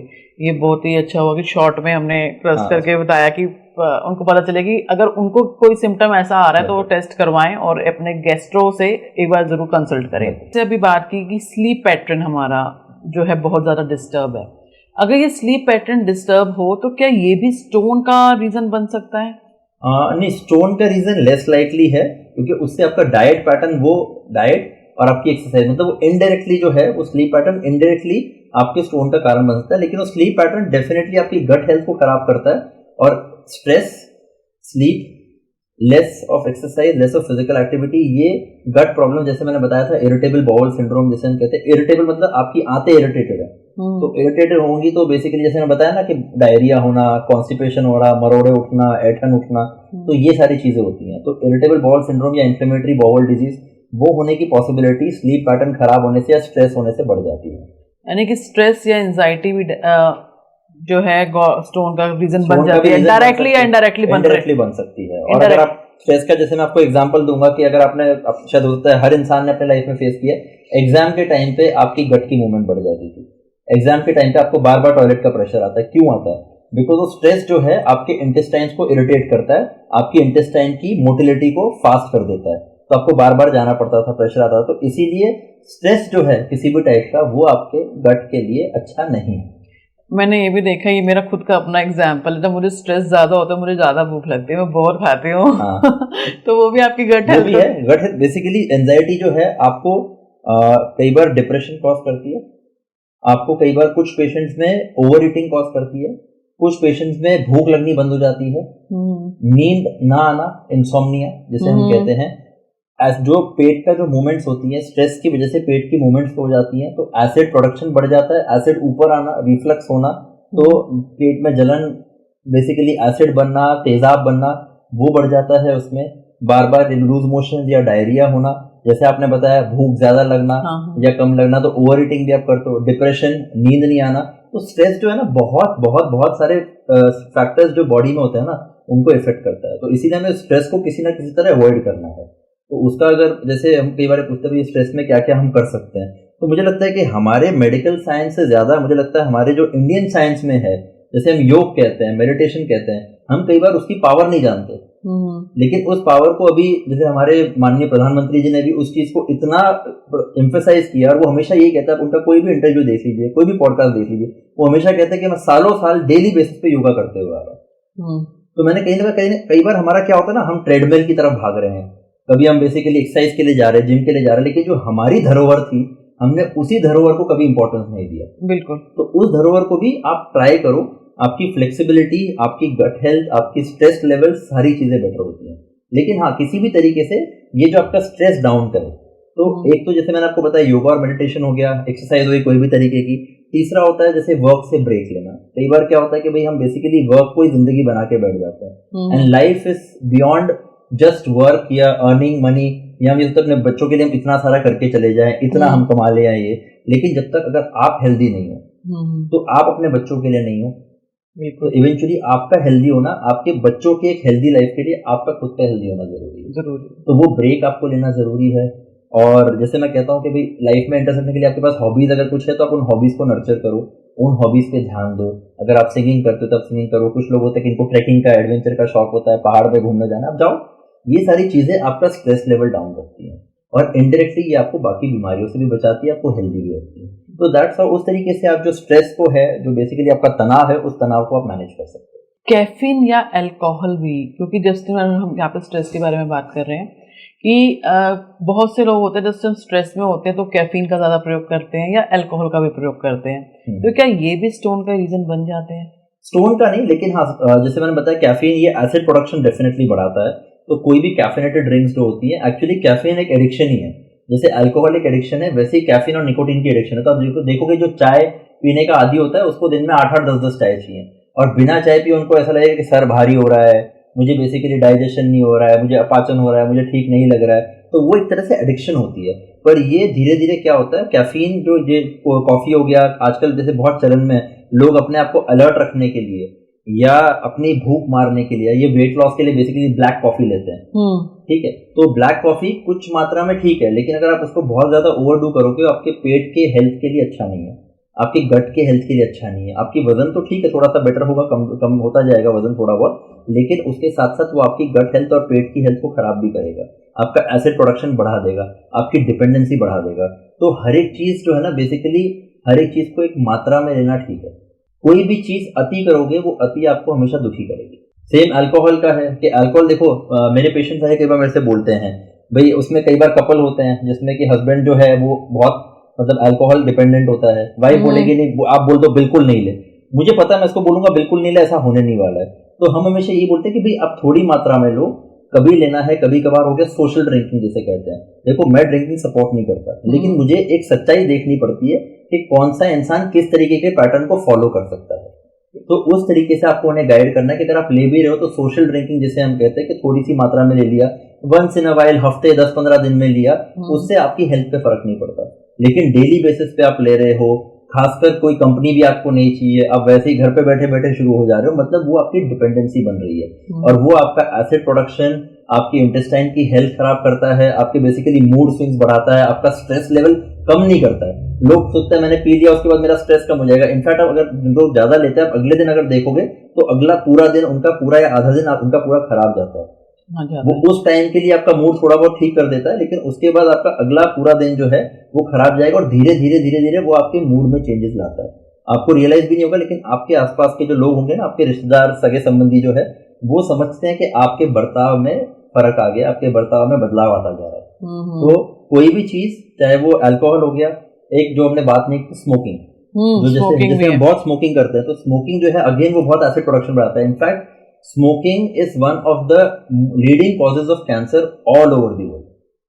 चाहे वो मुंह के कैंसर हो गए, टोबैको बेसिकली, चाहे वो मुंह के कैंसर हो गए, चाहे वो आपका पेट का कैंसर हो गया, उसमें भी स्मोकिंग का रोल है, इंटेस्टाइनल कैंसर में भी स्मोकिंग का रोल है, लंग कैंसर में तो सबको पता ही है कि उसमें तो रोल है ही है। तो smoking is one of the most important cause, सबसे ज्यादा वो इंपॉर्टेंट कॉज है कैंसर करने का। और स्मोकिंग की सबसे बड़ी प्रॉब्लम जो मैं अपने पेशेंट को समझाता हूँ, स्मोक बहुत रेडिली अवेलेबल है, मतलब हर गली नुक्कड़ में, छोटी छोटी जगह में, और आपको कंपनी कभी मिल जाती है भाई चलो 2-3 जो दोस्त साथ में चले गए, तो वो जो है ना, वो मुझे लगता है वो और भी बुरी आदतों में से है जिसको छोड़ना बड़ा मुश्किल होता है। तो उस चीज से जितना दूर रहो उतना बेहतर है, और उसमें ऐसा कोई गुण नहीं है जो आपकी हेल्थ के लिए कुछ भी पॉजिटिव करता है। बस वो एक तो फैशन हो गया, चाल चलन हो गया कि ये करना जरूरी है, ठीक है, ये तो यार दोस्त कैसे बनेंगे, एक तो वो चीज हो गई, और दूसरा ये कि एक बार आपको उसकी लत लग गई फिर आपके लिए छोड़ना मुश्किल होता है। जैसे मैं बताया, बहुत रेडिली अवेलेबल है, हर जगह आपको कभी मिल जाएगा, पॉकेट में रखा हुआ होता है, किसी को पता भी नहीं चलेगा, तो आप बेसिकली उस आदत को आगे बढ़ाते जाते हो। ऑफिस वर्क आवर में मैंने बहुत बार देखा है लोगों को स्पेशली जाते हैं कि हम सुट्टा ब्रेक के लिए जा रहे हैं। मैं चलो बोलूंगा नहीं, ऑफिस वर्क आवर छोड़ो, इवन सर्जन्स भी जो है, मेडिकल फील्ड में भी जो है, वो भी बेसिकली ब्रेक लेके बीच में जा रहे होते हैं। वो आदत ऐसी बन जाती है, मैंने कहा ना, और वो आदत इंसान है, तो सर्जन भी इंसान ही, बिल्कुल बिल्कुल, तो आदत तो उनको, अभी सर्जन तो बाद में बने या डॉक्टर्स तो बाद में बने, आदत तो पहले से पड़ी हुई थी, और ये आदत छोड़नी बड़ी मुश्किल है। तो इसीलिए कुछ बुरी आदतें ऐसी है जिनसे जितना दूर रहो और तौबा करो उतना बेहतर। वर्स्ट फूड क्या है गट हेल्थ को जो खराब करते हैं? सबसे वर्स्ट में जितने, जैसे मैंने बताया, फास्ट फूड हो गए, प्रोसेस्ड फूड्स जो हो गए, जितने भी जो हम खा रहे हैं, उसके अलावा जो एक्स्ट्रा स्पाइसी हम बहुत लेते हैं उसकी वजह से जो हो गया, कार्बोनेटेड ड्रिंक्स जो बेसिकली सिर्फ एम्प्टी कैलोरीज होती हैं, कोक, थम्स अप, मिरिंडा, ये सारे जो है ये बेसिकली कार्बोनेटेड ड्रिंक्स है। इनसे आपको सिर्फ कैलोरीज मिलेंगी। इनका अगर आप कभी भी वो न्यूट्रिशन वाला पार्ट चेक करेंगे, उसमें कोई प्रोटीन नहीं होता, कोई फैट नहीं होता, उसमें सिर्फ कार्बोहाइड्रेट, और वो भी शुगर जैसी जो बेसिकली प्रोसेस करनी मुश्किल है। तो ये सिर्फ एम्प्टी कैलोरीज होती हैं।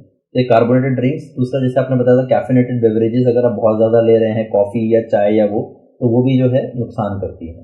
लेकिन मेन आजकल के जो फास्ट फूड जो जितने सारे प्रोसेस्ड है ना, वो सारे सबसे ज़्यादा नुकसान करते हैं। खासकर बच्चों में हम लोग आजकल देते हैं। प्रॉब्लम ये है कि जैसे ये अनफॉर्चुनेटली बहुत सारे ऐसे फ्रेंच फ्राइज, स्माइलीज और ये सारे प्रोसेस्ड फूड बड़े आते हैं जो फ्रोजन आते हैं, हम उसको तुरंत तला और तल के बच्चों को दे दिया, तो वो भी एक चीज़ है जो हेल्दी नहीं है। तो वो हम उसको अवॉइड करें तो बेहतर है। अगर देना ही है तो नेचुरली बनाए हुए, फ्रेश उस टाइम पे बनाए हुए वो यूज़ कर ले, और अदर देन जो ये प्रोसेस्ड बना के जो फ्रोजन रखे हुए रहते हैं, क्योंकि वो सारे प्रोसेस कहीं ना कहीं पे उस फूड की क्वालिटी को डिटीरियरेट या उसको नुकसान ही पहुंचाते हैं, उसकी क्वालिटी को। हमने इस पूरी चीज़ के अंदर अपनी गट हेल्थ के बारे में बात की, जहाँ पे हमने कॉन्स्टिपेशन, डायरिया के बारे में बात की। तो इस कॉन्स्टिपेशन और डायरिया से बचने के लिए कोई घर के घरेलू नुस्खे हैं कुछ?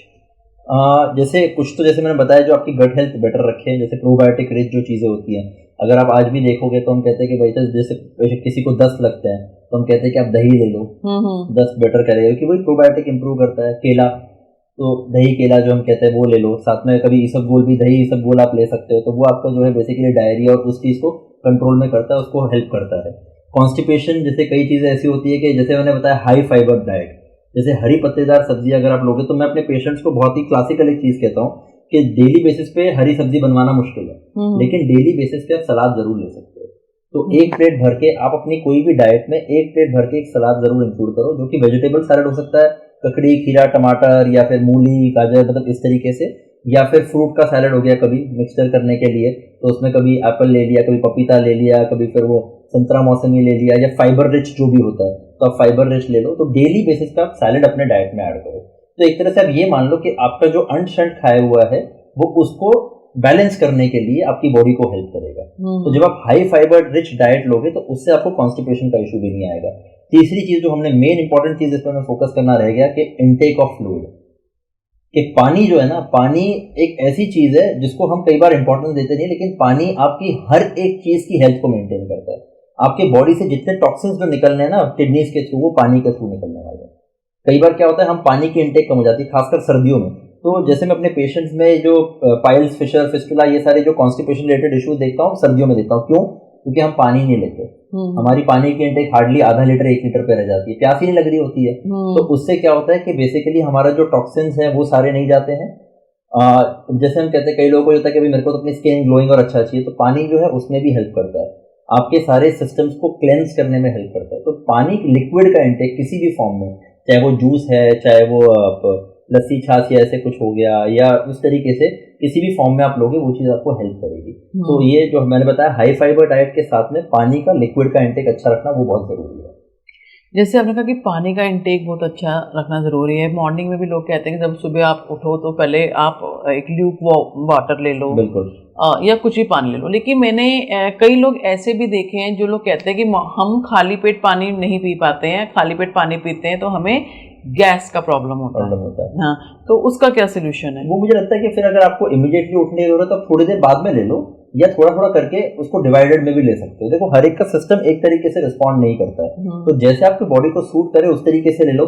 जरूरी नहीं कि सुबह उठ के 1 लीटर 1.5 लीटर पानी लेना जरूरी है, वो हर एक को सूट नहीं करेगा। अगर आपको 1 गिलास भर पड़ता है तो आप 1 गिलास भर ले लो, और दिन भर जो है उसको स्पेस आउट कर लो, अलग अलग टाइम पे ले लो। और जैसे एक और कुछ चीजें, जैसे जब हम अच्छे फूड की बात कर रहे थे तो वो मेरे दिमाग से निकल गया बताना। जैसे हम कहते हैं कई जो ऐसे होते हैं ना, जो मसाले हमारे पास हैं, तो कुछ मसाले अच्छे भी हैं, जैसे हल्दी।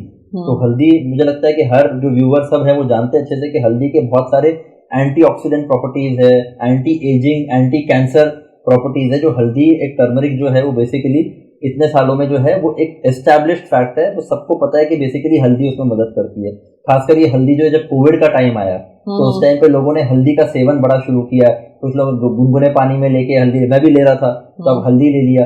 अब उसके साथ में जैसे आपका तुलसी हो गई, तो तुलसी के अपने मेडिसिनल प्रॉपर्टीज है अलग से।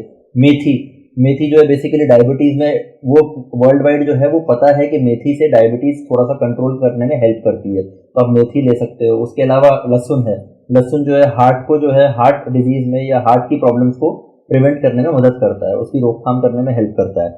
और लौंग हो गया, इलायची हो गई, तो ये सारे जो हमारे पास बाकी जो स्पाइसेस या जो जो हम ये कहते हैं जितने सारे ये स्पाइस है, हर्ब्स हैं, तो ये सारे भी हेल्प करते हैं।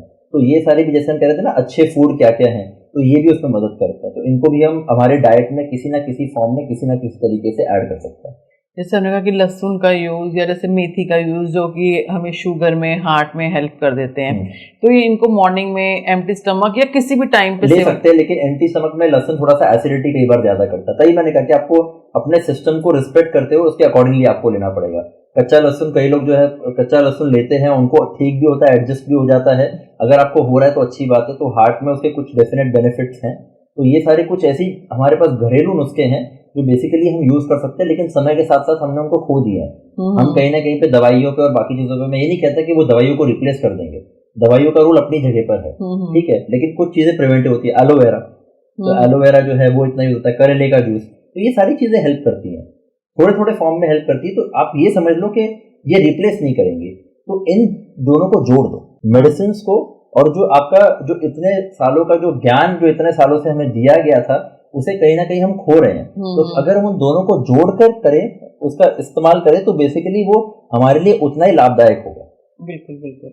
जैसे अभी हमने कोल्ड ड्रिंक्स वगैरह के बारे में बात की, तो उसका हमने एक बात की जैसे कि हम लस्सी ले सकते हैं, प्रोबायोटिक ड्रिंक्स ले सकते हैं, उसके सब्स्टिट्यूशन जो हम कोल्ड ड्रिंक्स से जाके, नारियल पानी कितना हेल्प करता है? देखो, नारियल पानी हाइड्रेशन में one of the best products है, ठीक है, तो ये पोटेशियम का एक अच्छा सोर्स होता है। तो नारियल पानी एज सच अच्छा सोर्स है फॉर हाइड्रेशन, लेकिन अगर आप न्यूट्रिशनली कहो तो उसमें ऐसी कोई प्रोटीन की मात्रा नहीं है। ये मुझे कई बार अपने पेशेंट को समझाना ही पड़ता है कि वो कहते हैं, जैसे मैंने एक पेशेंट को ऑपरेट किया, उसका कुछ स्टोमा बनाया था, तो मैंने कहा कि आपको न्यूट्रिशन बढ़ाना है, तो मैं उसका रिवर्स ऑपरेशन करूंगा कि उस आंत को दोबारा से जोड़ूंगा। तो पेशेंट 3 महीने तक नारियल पानी पिए जा रही थी, तो उसका ना वजन बढ़े ना ताकत आए। तो बेसिकली पोस्ट सर्जरी में जब आप देखते हो, कई बार जैसे हम पेशेंट के लिए नारियल पानी लाते हैं, तब इसलिए जरूरी होता है बिकॉज उस टाइम पे पेशेंट को लाइट चीज लेनी है, पेशेंट को फ्लूइड लेना है, हाइड्रेशन चाहिए। लेकिन एक टाइम के बाद उस हाइड्रेशन के बियॉन्ड बॉडी को एनर्जी चाहिए, तो नारियल पानी वो नहीं देता। ओके। तो नारियल पानी इलेक्ट्रोलाइट्स का अच्छा सोर्स है, पोटेशियम का अच्छा सोर्स है। इनफैक्ट किडनी के पेशेंट्स में नारियल पानी नुकसानदेह है, क्योंकि किडनी के पेशेंट में पोटेशियम की मात्रा ज्यादा होती है अपने आप, और उसको और ऊपर नहीं जाए इसलिए नारियल पानी नहीं लेना होता।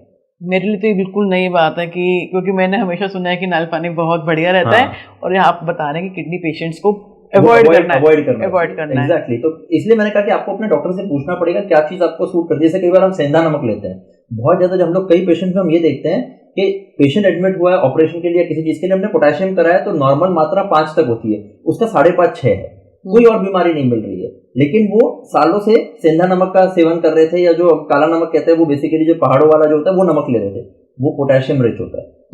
तो क्या प्रॉब्लम होती है कि वो बेसिकली आपकी पोटेशियम की मात्रा धीरे धीरे बढ़ाता है, और बहुत हाई पोटेशियम आपके हार्ट को नुकसान करता है। तो इसीलिए ना कई चीज हम सोचते हैं कि हाँ, उन्होंने कहा था, जब बड़े बुजुर्ग कहते थे तो कुछ टाइम के लिए, कुछ स्पेसिफिक पीरियड के लिए होता था, हमने उस चीज को रेगुलर बेसिस पे कर लिया। तो इसीलिए आपको अपने डॉक्टर से मिलकर ये भी जानना पड़ेगा कि आपकी जो प्रैक्टिसेस आप फॉलो कर रहे हैं, क्या वो आपके शरीर के हिसाब से सूट करेगी कि नहीं। जैसे किडनी पेशेंट है, उसको पोटेशियम रिच चीजें नहीं लेनी है, उसको केला कम लेना है, उसको नारियल पानी नहीं लेना है। तो ये चीज जो है, इसलिए आपको अपने डॉक्टर से सलाह करनी पड़ेगी, क्योंकि डॉक्टर को आइडिया होता है कि आपकी कौन कौन सी डाइट में क्या चीज है जो एक्सेस बनेगी और आपको नुकसान कर सकती है। हर एक चीज के अपने बेनिफिट्स हैं, अपने उसके प्रोज एंड कॉन्स है। हाँ, प्रोज एंड कॉन्स हैं, तो वो चीजें हमें अपने डॉक्टर के साथ कंसल्ट करके ही मालूम चल सकती हैं। जैसे अभी मैंने यहाँ पे कोल्ड ड्रिंक्स का इसलिए कर रही हूँ क्योंकि अब समर्स आ रही हैं, लोग ना बहुत ज्यादा इस सब चीजों में इन्वॉल्व होते हैं। जरा से बहुत से लोग ऐसे हैं जो कहते हैं डाइट कोक ले आओ, ये कोल्ड ड्रिंक ले आओ, तो चाह रहे हैं कि व्यूअर्स को पता चले कि वो इन सब जगहों पे इसके सब्स्टिट्यूट, हेल्दी सब्स्टिट्यूट यूज करें।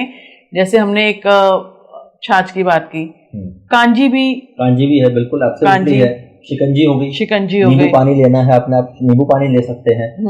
गन्ने का जूस है, अगर हेल्दी बनाया जाए तो बहुत अच्छा सोर्स है। लोग कहते हैं कि भाई डायबिटिक्स में गन्ने का जूस बहुत नहीं लेना, लेकिन थोड़ा आप ले सकते हो, बिकॉज वो एक ऐसी शुगर है जो बहुत जल्दी प्रोसेस हो जाती है। तो गन्ने का जूस आप ले सकते हो, बल्कि बहुत हाइड्रेटिंग भी लगता है। तो कई मैंने वही कहा ना कि बेसिकली हमें वो बॉटल पैक हुई चीजें बड़ी अच्छी लगती है। पहले वो बॉटल में आती थी, फिर वो एक वो फैंसी से कैन में आने लगी, फिर वो कैन को अलग स्टाइल से पकड़ने में आने लगी, तो बेसिकली वो फैंसी चीजें हमें पसंद आने लगी। लेकिन हमारे पास ऑलरेडी इतने सारे नेचुरल चीजें हमारे पास अवेलेबल हैं जो कि हमारे हेल्थ के लिए भी अच्छी है और हमें रिफ्रेशिंग भी लगती है। जैसे आपने बताया कांजी हो गया, लेमनेड हो गया, बेसिक नींबू पानी हो गया, शिकंजी हो गई, ये गन्ने का जूस हो गया, छाछ हो गई, लस्सी हो गई, तो बहुत ऑप्शन हमारे पास ऑलरेडी हैं, लेकिन हम उसकी तरफ ज्यादा झुकाव रखते हैं। एक लास्ट में आपसे यहाँ पे पूछूंगी क्योंकि मुझे लगता है कि बहुत सारा हो गया, हम इसको जैसे फ्रूट्स ले रहे हैं हम अपनी अच्छी गट हेल्थ के लिए, क्या फ्रूट्स का बेनिफिट और जो उसकी जगह हम स्मूदीज या जूसेस पीते हैं वो सब इक्वल है कि कुछ डिफरेंसेस रहते हैं? देखो, मैं कई बार अपने पेशेंट्स को ये कहता हूँ कि जो हम कॉन्स्टिपेशन कहते हैं या गट हेल्थ के लिए ना फाइबर जरूरी होता है, तो बेस्ट अगर आप उस फ्रूट को उसके रॉ फॉर्म में लो, साफ करके धो के अच्छे से, वो ज्यादा अच्छा है, क्योंकि उसके रेशे जरूरी होते हैं। जैसे संतरा हुआ, मौसमी हुई, तो उनके रेशे जो है वो रेशों में भी अपना गुण है, वो रेशे जो है आपकी गट हेल्थ के लिए इंपॉर्टेंट होते हैं, वो फाइबर रिच है। जब हम जूस निकालते हैं तो हम उसका जो रेशे वाला पार्ट है उसका फाइबर हटा देते हैं, तो उसका जो बाकी हाइड्रेशन वाला पार्ट है, बाकी विटामिन सी और जो बाकी विटामिन है वो तो आपको मिल जाएगा, लेकिन जो फाइबर वाला पार्ट है वो हट जाता है। तो अगर आप बेसिकली आपके दांत ठीक है, आप खा सकते हैं, तो बेटर ये है कि आप उन फ्रूट्स को जो है रॉ फॉर्म में लें, ठीक है। अगर दूसरे कारण से जैसे आपको हाइड्रेशन के लिए चाहिए, रिफ्रेश होना है, तो आप जूसेस ले सकते हैं। नुकसान जूसेस में मैं ये सजेस्ट वही करूंगा कि फ्रेश जूसेस लें, पैक्ड प्रोसेस्ड जूसेस अवॉइड करें, उनमें अलग प्रिजर्वेटिव्स होते हैं। इनफैक्ट आप अगर देखोगे, आप अगर वो पैक्ड प्रोसेस्ड जूसेस ज्यादा लेते हो तो आपका एसिड प्रोडक्शन भी बढ़ाता है। तो बेटर ये है कि आप जो फ्रेश बनाए हुए जूसेस हैं, खासकर अभी तो हमारे पास इतने सारे उपकरण मौजूद हैं, अपने घर पे आप रखें, लेके आए, खुद निकाले, बिना कोई मिलावट के करें, ज्यादा बेहतर है। और बाकी रॉ फॉर्म में जितना लोगे वो अच्छा ही करता है, वो अच्छा होता है। आपने जैसे कहा कि हम जूसेस जो है डिहाइड्रेट हो रहे हैं तो हम ले सकते हैं जूसेस को, लेकिन जैसे कई लोग होते हैं, जैसे हमारे ओल्ड एज लोग होते हैं जो ना रॉ फ्रूट्स नहीं खा पाते हैं, तो वो उस टाइम क्या यूज कर सकते? क्या वो स्मूदीज का, या जैसे आजकल मैंने कईयों को सुना था, किसी के ओल्ड एज थे, 80+ थे, तो उन्होंने कहा कि मैं ना उनको एप्पल को स्टीम कर देती हूँ और वो देती हूँ उनको, तो क्या वो फॉर्म ठीक होती है? कर सकते हो। देखो क्या है, थोड़ा बहुत कॉम्प्रोमाइज क्वालिटी में होगा उनका, जो उसका बेसिकली जो इसकी जो क्वालिटी, जो कुदरती क्वालिटी जो है, थोड़ा कॉम्प्रोमाइज होगा, लेकिन लेना कुछ ना कुछ फॉर्म में जरूरी है। अगर आपके दांत नहीं है, आप अगर उसको चबाने का प्रोसेस नहीं कर सकते हैं, तो आप बेसिकली उसका जूस निकाल के ले सकते हैं, जैसे आपने कहा स्टीम फॉर्म में, या उसको स्मूदी अपना इसके अंदर मिक्सी में क्रश कर दूध के साथ, या फिर जैसे बनाना शेक बना लिया या स्मूदी बना लिया, उस तरीके से लो। उस स्मूदी को अगर आपको और न्यूट्रिशन रिच करना है तो उसमें आप नट्स ऐड कर सकते हो, सीड्स ऐड कर सकते हो, तो वो आप कर सकते हैं। खजूर है, आपने खजूर ऐड कर लिया, सीजन सर्दियों के टाइम पे खजूर अच्छा काम करती है, खजूर होगी, अंजीर हो गया, वो ले लिया आपने, बुरादा बना के आपने बेसिकली काजू हो गया, किशमिश हो गया, या फिर बादाम हो गए, आप उसको भी स्मूदी में ऐड कर दो। तो ये न्यूट्रिशन आपको ये समझना है कि ये कई बार वो एक ग्लास स्मूदी का इतना हैवी होता है, जो कई बार जो उस एज ग्रुप में वो एक ग्लास स्मूदी का आपका पूरा खाने का भी पूरा न्यूट्रिशन पूरा कर देता है। तो कई जैसे हम पोस्ट सर्जरी भी हम कहते हैं कि भाई सर्जरी ऑपरेशन होने के बाद कई बार आप सॉलिड अगर नहीं ले पा रहे हो, तो आप उस स्मूदी के फॉर्म में भी आप ले सकते हो, तो वो ऑप्शन भी अवेलेबल है। खासकर स्मूदीज अगर आप देखोगे तो आजकल यंगस्टर्स में बड़ा पॉपुलर है, जो खासकर वर्कआउट कर रहे होते हैं, तो as a pre workout gym जाने के पहले जब आपको एनर्जी सोर्स चाहिए तो वो स्मूदी लेते हैं। तो स्मूदी में उन्होंने कई बार थोड़ा प्रोटीन शेक मिला लिया, बट साथ में बाकी उसमें नट्स ऐड कर दिए अच्छे से, उसके अंदर बनाना ऐड कर दिया, या एप्पल स्मूदी बना ली, तो वो चीज हेल्दी है, उसमें कोई डाउट नहीं। तो आप उसको, अगर आप उसको रॉ फॉर्म में नहीं खा पा रहे तो उसको स्मूदी फॉर्म में खाओ। प्रोटीन शेक्स, जैसे आपने कहा कि लोग जो जिम जा रहे हैं उसके लिए प्रोटीन शेक ले रहे हैं, ये प्रोटीन शेक कितना हमारे गट को इम्पैक्ट करते हैं? देखो, protein shake definitely processed protein होता है, तो मैं मना नहीं करूंगा, बिकॉज जब आप एक्सरसाइज कर रहे हो आपकी बॉडी की मसल वेयर एंड टेयर होती है। मैं खुद वर्कआउट करता हूं तो मुझे पता है कि बेसिकली कई बार आपकी बॉडी की प्रोटीन रिक्वायरमेंट होती है, और जो हम कहते हैं खासकर अगर आप हैवी वर्कआउट कर रहे हैं तो आपकी बॉडी की प्रोटीन रिक्वायरमेंट 1 से 1.25 ग्राम जो होती है पर केजी है। मतलब अगर मेरा वजन या किसी का वजन 80 किलो है तो वो उसकी प्रोटीन रिक्वायरमेंट ऑलमोस्ट 100 ग्राम हो जाती है, जो कि सिर्फ डाइट से ले पाना बड़ा मुश्किल होता है डेली बेसिस पे। तो तब आपको बेसिकली हो सकता है प्रोटीन शेक लेना पड़े। तो उसमें इंपॉर्टेंट यही होता है कि बेसिकली फर्स्ट आप उसको ओवरडू ना करें, जो आपकी बॉडी की रिक्वायरमेंट है आप उतना ही लें, पहली चीज। दूसरा, सोर्स ऑफ प्रोटीन अच्छा हो, अगर नेचुरल हो तो ज्यादा बेहतर है। अगर आप पाउडर फॉर्म में ले रहे हैं तो बेसिकली जो मेडिकली बनाए गए हैं वो लिए जाए, बेटर है। या फिर अगर आप जो जो जिम की तरफ से भी जो होते हैं वो आप सोर्स जरूर पता कीजिए कि बेसिकली वो बनाए नेचुरल तरीके से और अच्छे तरीके से गए हैं। बाकी जैसे हमारे पास नेचुरल सोर्स ऑफ प्रोटीन है फॉर वेजिटेरियंस, पनीर हो गया, सोयाबीन हो गया, या फिर जो पल्सेस जो हमारी होती है वो हो गई, ठीक है। तो ये नेचुरल सोर्स, चने हो गए, तो ये सब नेचुरल सोर्स ऑफ प्रोटीन है वेजिटेरियंस के लिए। और जो नॉनवेज खाते हैं तो उनके लिए चिकन हो गया, मीट हो गया या फिर फिश हो गया, तो वो अलग सोर्स है। और एग है वो सबसे सेफ सोर्स माना जाता है, बिकॉज छोटे से कॉम्पैक्ट से फॉर्म में आप एक अंडे में जो है, अगर आप पूरा अंडा लेते हैं येलो इंक्लूड करके तो 6 ग्राम होता है, लेकिन येलो हटा के अगर आप लेते हो तो 4 से 4.25 ग्राम होता है। तो अगर आप 5-6 अंडे भी ले लेते हो तो आपका 20 ग्राम प्रोटीन तो वहां से ही आ जाता है, 20-25 ग्राम प्रोटीन। तो अगर आप अंडे लेते हैं तो एक नेचुरल सोर्स है, तो बेस्ट ऑप्शन नेचुरल सोर्स है। लेकिन क्या है कि अगर आप उतना नहीं ले पा रहे हो तो मैं एडवोकेट नहीं करता कि आप प्रोटीन लो या ना लो, लेकिन अगर आप ले रहे हो तो अच्छे सोर्स से लो, अपने गट हेल्थ के पॉइंट ऑफ व्यू से लो। कई बार आप लेते हो, आपको पता चल रहा है ब्लोटिंग हो रही है, दिक्कत हो रही है, फिर भी आप कंटिन्यू करते हो, आपका गट उसको नहीं एडजस्ट कर पा रहा है, वो नहीं लेना चाहता है, तो आप उसके ऑल्टरनेटिव, उसके और उपाय जो है वो ढूंढो। कई बार लोग होता है कि फ्रूट्स खाने से भी ब्लोटिंग होती है, तो वो क्या कोई अल्सर वगैरह का सिम्टम है या बस जनरल एक पर्सन की जो है आपको इसलिए लगा कि पहले आपको, अगर आपको ये चीज सिम्टम्स बहुत ज्यादा हो रहे हैं तो आपको गैस्ट्रो डॉक्टर को एक बार दिखाना पड़ेगा। अगर उसको लगेगा कि एंडोस्कोपी करके उसको कोई कारण पहले रूल आउट कर ले, देखो ये डिजीज रिलेटेड है या आपकी गट उसको नहीं एडजस्ट कर रही है, आपको पहले डिजीज रूल आउट करनी पड़ेगी, कोई बीमारी है कि नहीं है। तो उसके लिए अगर उसको एंडोस्कोपी करनी होगी तो गैस्ट्रो के डॉक्टर आपको एडवाइस करें कि हम करके देख लेते हैं। उसके बावजूद भी कुछ हमें ऐसा नहीं मिल रहा है एंड स्टिल आपको फ्रूट्स भी दिक्कत दे रहे हैं, तो फिर उसको अलग फॉर्म में लिया जाए, या फिर जो स्पेसिफिक फ्रूट्स आपको दिक्कत दे रहे हैं वो अवॉइड किए जाए। ठीक है, पूरा जो हम डिस्कशन कर रहे हैं गट हेल्थ को लेकर कर रहे हैं, तो लेकिन यहाँ पे हमारी गट हेल्थ में एक प्रॉब्लम और भी मैंने देखी आ रही है आजकल बहुत लोगों को, पाइल्स, फिशर, फेस्टुला का। तो पहले तो इन तीनों में डिफरेंस क्या है, थोड़ा सा गाइड करें। हाँ देखो, ये सारी जो प्रॉब्लम्स है ये एनल इश्यूज हैं, जो मल द्वार के जो इश्यूज होते हैं। तो इसमें पाइल्स जो होती है वो होती है बवासीर, मतलब आपके लैट्रिन के रास्ते पे जोर पड़ने की वजह से वहाँ पे मस्से बन जाते हैं, ठीक है। ये मस्से 2 या 3 से नंबर में 2 या 3 नंबर में होंगे, और पहले शुरुआती ये ब्लीडिंग के साथ प्रेजेंट करते हैं कि ब्लड जो है ड्रॉप्स आप जब मोशन करेंगे तो उस टाइम पे आपको ब्लड के छींटे जो है टॉयलेट की सीट पे मिलेंगे। कई बार ये बहुत घबराने वाली चीज होती है कि आप उठते आप देखते हैं कि ब्लड के छींटे पड़े हुए हैं। तो ये बेसिकली क्या होता है, जो मस्से बनते हैं वो मस्से धीरे धीरे उनमें प्रेशर बढ़ता है, जब धीरे धीरे उनमें प्रेशर बढ़ता है तो गुब्बारा है, एक टाइम तक बढ़ता जाएगा। क्या होगा, जब उसका प्रेशर इतना बढ़ जाएगा वो फट जाएगा, तो जहाँ से फटेगा उधर से उसके अंदर में जो कुछ भी है वो रस के बाहर निकल आएगा। तो इन मस्सों में ब्लड होता है, तो खून पिचकारी के द्वारा या बूंद बूंद द्वारा जो है टपक के बाहर आता है। 2-3 दिन ये ब्लीडिंग होती है और फिर ये बंद हो जाती है। ये रिकरिंग साइकिल होती है, मतलब बार बार होगा। एक बार मस्से बन गए, लंबे बढ़ते गए, फटे, ब्लीडिंग हुई, बंद हो गए, प्रेशर कम हो गया, फिर धीरे धीरे बनते हैं, फिर वही चीज रिपीट साइकिल होगी। तो इसमें धीरे धीरे आपका ब्लीडिंग की वजह से आपका जो हीमोग्लोबिन की मात्रा है वो कम होने लगती है, और आपको मस्से धीरे धीरे जब स्टेजेस होती है, जैसे पाइल्स जो होते हैं बवासीर उसमें स्टेज होती है, जैसे कैंसर की स्टेज 1, 2, 3, 4 होता है, वैसे पाइल्स की भी ग्रेड 1, 2, 3, 4 होता है। तो उसमें इनिशियल 1, 2 फर्स्ट और सेकंड ग्रेड में मोस्टली सिर्फ ब्लीडिंग हुई, कोई मस्से आपको बाहर नहीं दिखेंगे। थर्ड स्टेज में मस्से बाहर दिखने शुरू हो जाते हैं, फोर्थ स्टेज में मस्से बाहर आके लटक जाते हैं, तो वो उस स्टेज तक ना पहुंचे तो बेहतर है। तो ये तो हो गया पाइल्स, जिसे हम बवासीर कहते हैं। दूसरा होता है फिशर। फिशर होता है बेसिकली लैट्रिन के रास्ते के बाहर के हिस्से में वहां पर दरार पड़ जाना, एक क्रैक या टेयर हो जाना। उससे क्या होता है, वहां की मांसपेशी अकड़न में चली जाती है, अकड़ जाती है, सिकुड़ जाती है, तो आपका लैट्रिन का जो रास्ता है वो रास्ता सिकुड़ जाता है।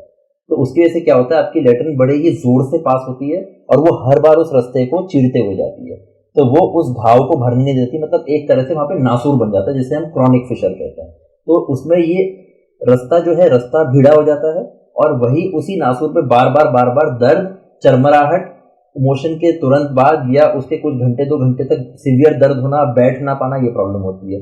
और तीसरी बीमारी होगी फिस्टुला, जिसे हम भगंदर के नाम से जानते हैं। तो एक सुराख सा बन जाता है, जो चमड़ी के रास्ते पे कम्युनिकेशन होता है, वहां से पस का रसाव आएगा और वो अंदर लैट्रिन के रास्ते से जुड़ा हुआ होता है। तो ये सारी जो तीनों प्रॉब्लम है ये बेसिकली कॉन्स्टिपेशन और एक पुअर गट हेल्थ को ही दर्शाती है।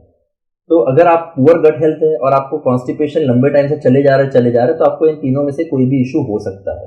इसकी प्रिकॉशंस, इसका ट्रीटमेंट क्या है? देखो, ट्रीटमेंट में इसका ये है कि पहले तो मेडिकल ट्रीटमेंट ही होता है। तो अर्ली स्टेजेस में हम इसमें मेडिकल ट्रीटमेंट ही एडवाइस करते हैं। तो कुछ मेडिकेशन होती है, कुछ गुनगुने पानी में बैठ के सिकाई करना, थोड़ा सा क्योंकि मोशन टाइट ना हो इसलिए हम बेसिकली स्टूल सॉफ्टनर्स या लैक्सेटिव देते हैं, पीने के फॉर्म में या पाउडर फॉर्म में, जैसे हम ईसबगोल कहते हैं या कुछ और फाइबर फॉर्म में होते हैं, वो देते हैं तो दैट मोशन सॉफ्ट हो, और वहाँ पे लगाने के लिए मलहम या ट्रीटमेंट देते हैं।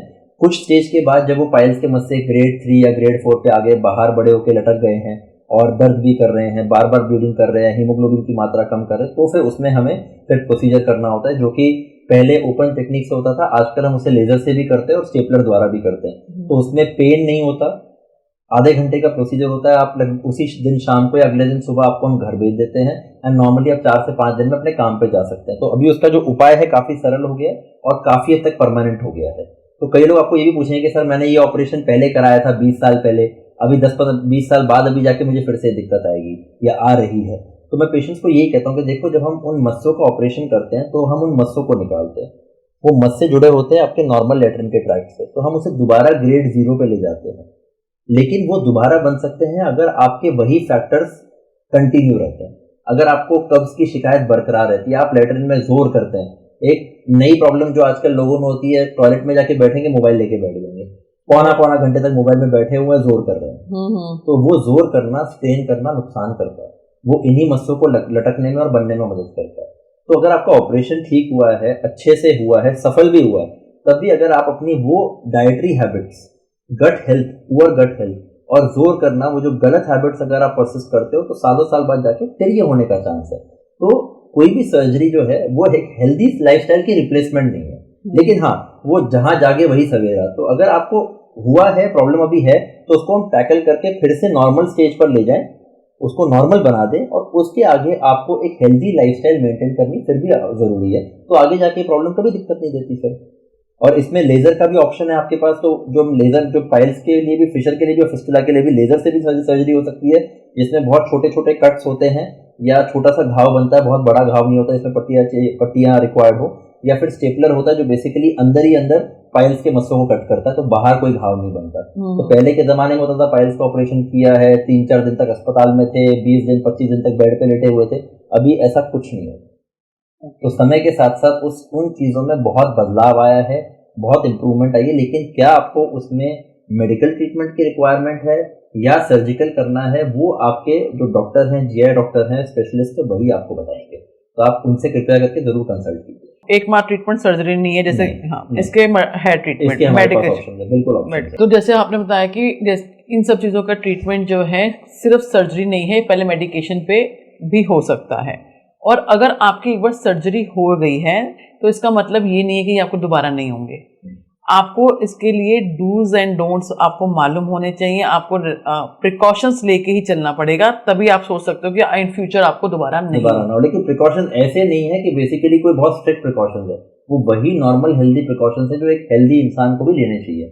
जिसपे बीमारी है उसको भी यही प्रिकॉशन रखने हैं कि आगे उसको भी ना हो। जैसे मैंने बताया कि हमारे भी कुछ प्रैक्टिसेस थी हमारी, जैसे मैंने बताया जो हम डाइट लेते थे, अच्छी फाइबर रिच डाइट थी, तो कभी ये प्रॉब्लम इतनी पहले नहीं होती थी। अभी क्यों होने लगी? बिकॉज हमारी गट हेल्थ, कॉन्स्टिपेशन, ये सारी चीजों की वजह से प्रॉब्लम बढ़ने लगी है।